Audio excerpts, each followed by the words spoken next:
All right, guys, in this video, we're going to be covering the bear hug from the rear, but this time we're doing it with the over the arms. So in this particular case, Mr. Xander's walking along minding his own business, and somebody comes up and grabs him here, okay? So now his arms are trapped.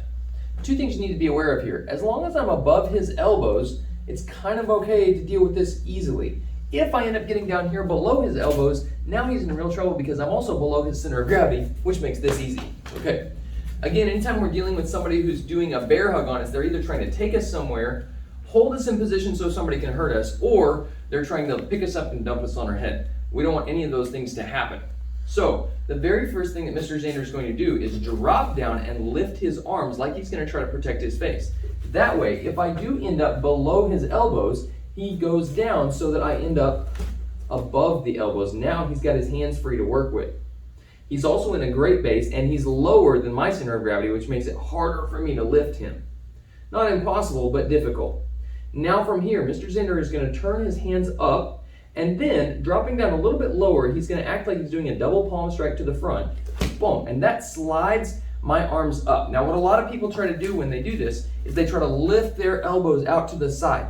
This is very difficult. Mr. Xander, if you do me a favor and push down on this shoulder here, I have a lot of trouble holding that up. But if I push my arm forward, it naturally rotates the shoulders up in a position that's very difficult for them to stop. If I try to go out, they're strong because they're pulling down.